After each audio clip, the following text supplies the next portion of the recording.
2 தீமோத்தேயு அதிகாரம் 4.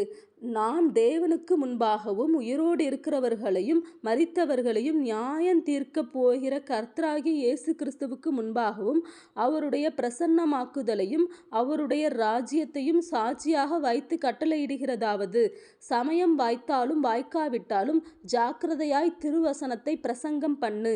எல்லா நீடிய சாந்தத்தோடும் உபதேசத்தோடும் கண்டனம் பண்ணி கடிந்து கொண்டு புத்தி சொல்லு. ஏனென்றால் அவர்கள் ஆரோக்கியமான உபதேசத்தை பொறுக்க மனதில்லாமல் செவித்தின உள்ளவர்களாகி தங்கள் சுய இச்சைகளுக்கேற்ற போதகர்களை தங்களுக்கு திரளாக சேர்த்து கொண்டு சத்தியத்துக்கு செவியை விலக்கி கட்டுக்கதைகளுக்கு சாய்ந்து போகும் காலம் வரும். நீயோ எல்லாவற்றிலும் மனம் தெளிவுள்ளவனாயிரு. தீங்கு அனுபவி, சுவிசேஷகனுடைய வேலையை செய், உன் ஊழியத்தை நிறைவேற்று. ஏனென்றால் நான் இப்பொழுதே பானபலியாக வார்க்கப்பட்டு போகிறேன். நான் தேகத்தை விட்டு பிரியும் காலம் வந்தது. நல்ல போராட்டத்தை போராடினேன், ஓட்டத்தை முடித்தேன், விசுவாசத்தை காத்து கொண்டேன். இது முதல் நீதியின் கிரீடம் எனக்காக வைக்கப்பட்டிருக்கிறது. நீதியுள்ள நியாயாதிபதியாக கர்த்தர் அந்நாளிலே அதை எனக்கு தந்தருளுவார். எனக்கு மாத்திரமல்ல, அவர் பிரசன்னமாகுதலை விரும்பும் யாவருக்கும் அதை தந்தருளுவார். நீ சீக்கிரமாய் என்னிடத்தில் வரும்படி ஜாக்கிரதைப்படு. ஏனென்றால் தேமா இப்பிரபஞ்சத்தின் மேல் ஆசை வைத்து என்னை விட்டு பிரிந்து தெசலோனிக்கே பட்டணத்துக்கு போய்விட்டான். கிரெஸ்கே கலாத்தியா நாட்டிற்கும் தீத்து தல்மாத்தியா நாட்டிற்கும் போய்விட்டார்கள்.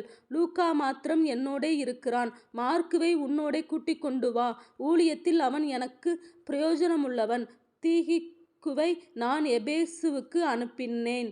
துரோவா பட்டணத்தில் இருக்கிற கார்ப்பு என்பவன் வசத்தில் நான் வைத்து வந்த மேலங்கியையும் புஸ்தகங்களையும் விசேஷமாய் தோர் சுருள்களையும் நீ வருகிறபோது எடுத்து கொண்டு வா. கன்னானாகிய அலெக்சந்தர் எனக்கு வெகு தீமை செய்தான். அவனுடைய செய்கைக்கு தக்கதாக கர்த்தர் அவனுக்கு பதிலளிப்பாராக. நீயும் அவனை குறித்து எச்சரிக்கையாயிரு. அவன் நம்முடைய வார்த்தைகளுக்கு மிகவும் எதிர்த்து நின்றவன். நான் முதல் விசை உத்தரவு சொல்ல நிற்கையில் ஒருவனும் என்னோட கூட இருக்கவில்லை. எல்லாரும் என்னை கைவிட்டார்கள். அந்த குற்றம் அவர்கள் மேல் சுமராதிருப்பதாக.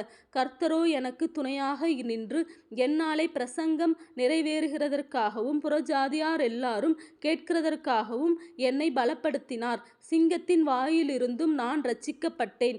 கர்த்தர் எல்லா தீமையினின்றும் என்னை இரட்சித்து தம்முடைய பரம ராஜ்யத்தை அடையும்படி காப்பாற்றுவார். அவருக்கு சதா காலங்களிலும் மகிமை உண்டாவதாக. ஆமேன். பிரிஸ்காளுக்கும் ஆக்கில்லாவுக்கும் ஓனேசிபோருவின் வீட்டாருக்கும் என் வாழ்த்துதலை சொல்லு. எரஸ்து கொரிந்து பட்டணத்தில் இருந்து விட்டான்.